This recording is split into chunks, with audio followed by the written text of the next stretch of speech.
Hello learners and welcome to another insightful video.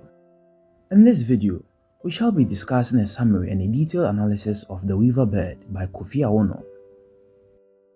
Don't forget once again to hit the like button and smash the bell icon to receive more updates like this. Kofi Awonoor is a Ghanaian novelist and a poet well known for his artistic style and creativity. He was born in 1935 to Ghanaian parents.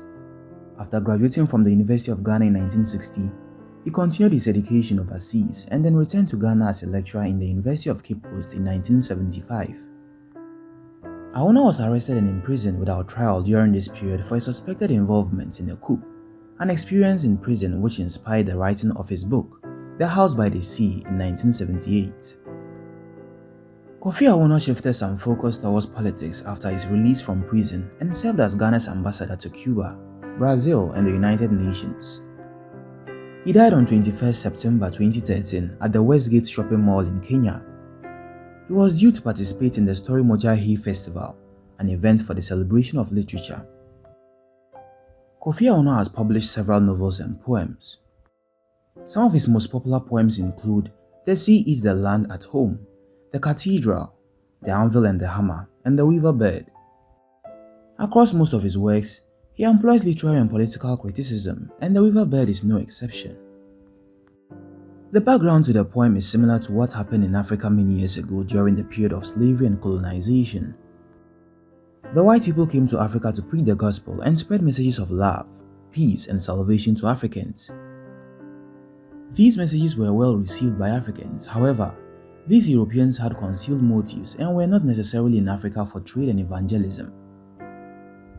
During the industrial era, there was an absurd rush by European countries for territories in Africa. They succeeded in breaking Africa into fragments through a system called partitioning of Africa. The African continent was then divided among the Europeans, with each claiming ownership to the lands, resources, and the people of Africa, the original settlers of the land. The poem basically talks about the effects of the coming of the Europeans to Africa. It delves deeper into the invasion of Europeans into the African continent and its attendant effects. The Weaver Bird is most appropriate for this subject matter because it symbolizes the Europeans who paid visits to Africa in the name of evangelism and trade, only to establish themselves as rulers and owners of the African lands as time went by. This relates very well to the Weaver Bird in the sense that the Weaver Birds established their homes on trees by artistically weaving beautifully structured, durable, and protective nests. Evidence of these nests produced by the Europeans are seen in the fortified castles built on African lands many years ago that are still standing the test of time. And just like the Europeans who settled in areas of the African continent that were cold and conducive, the Weaver Bird also lives in areas in Africa that receive a lot of rain during the raining season. Bear in mind that after the Europeans revealed their true intentions of colonizing the people of Africa, they faced a lot of challenges trying to achieve this feat. Dissatisfaction among the African people with regards to the imposition of the Europeans' will caused unrest, revolts, and wars. The intelligence of the Europeans in establishing fortresses on their arrival on African lands gave them advantage in those moments of terror and unrest to prevail in their quest for colonization. This is similar to how the Weaver Bird is faced with the challenge of keeping its babies safe from predators. In the end, the Weaver Bird becomes victorious because it makes a fortress out of its nest to protect its babies. Let's now look at the poem in detail, line by line. The Weaver Bird built in our houses and laid its eggs on our only tree. We did not want to send it away. We watched the building of the nest and supervised the egg laying. The poet opens the poem by telling us that the Weaver Bird built its nest on the speaker's only tree. In this stanza, we can understand that the Weaver Bird symbolizes the Europeans, while the speaker's only tree represents the African continent. The first few lines gives us an idea about the unexpected arrival of the Europeans to the African continent. We did not want to send it away. This line reveals to us the ignorance of the African people and how hospitable they were to the Weaver Bird when it first paid them a visit. Africans went as far as risking their only home to accommodate the Weaver Bird, who felt so comfortable to build this nest. They equally supervised the egg-laying process. What this means is that Africans stood still and watched the establishment of the European administration without protesting, as they did this to only show their hospitality to the weaver bird. The first 5 lines of the poem generally shows the ignorance of Africans, their vulnerability, and their hospitality towards strangers.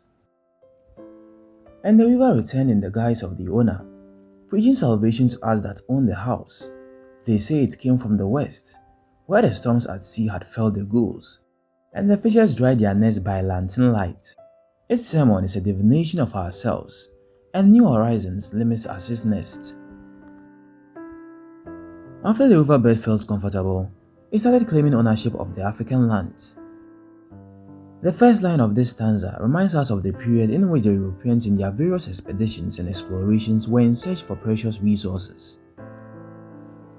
It highlights the fact that after these Europeans found what they were looking for on the African continent, they returned in the guise of the owner to preach salvation to the African people.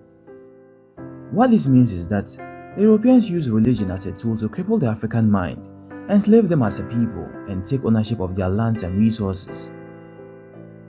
Its sermon is a divination of ourselves. This line only places emphasis on the weaver bird's tricks in preaching the gospel, introducing the doctrine of salvation to the African people, and also predicting the future of African lives by using messages from its book. The last line of this stanza shows us the limits of the African's new horizon. What this means is that the African has experienced a new culture, and their new experience is only limited by the laws and practices put in place by these Europeans. This stanza reveals to us the duality and character of the Europeans, who disguise themselves as preachers of the word, only to reveal their ulterior motive as time went by to colonize Mother Africa. But we cannot join the prayers and answers of the communicant. We look for new homes every day. For new altars we strive to rebuild, the old shrines defiled from the weaver's excrement. Here, there is a total rejection of the Europeans' will by the African people. The Africans in this stanza are displaying a tone of anger and bitterness towards the ways of the Europeans, as they are unable to relate well with their messages of salvation and peace. They deem it hypocritical of the weaver bird to preach 2 different messages at the same time. They cannot therefore join the prayers and answers of the communicant. Towards the end of the poem, our speaker delves deeper into the dilemma of the current African who is faced with the European religion as well as the African traditional religion. The Africans, whose only home has been claimed by the Europeans, continue to search for new homes every day. The final lines of this poem places emphasis on how the African traditional religion has suffered rejection in modern times because of the influence of the weaver bird. The establishment of schools, churches and other European institutions are seen to be factors behind the defilement of the African shrines by the weaver. Even though the shrines of the African has been defiled by the Europeans, they will not relent. They will continue to look for new homes every day, rebuild new altars. The poet in this final line sends a message of hope to Africans. He claims that Africans still have hope in their search for lost shrines and can strive to rebuild new altars. On this note, we draw the curtains to today's video. If you liked it, kindly give it a thumbs up and subscribe to the channel as well. Goodbye.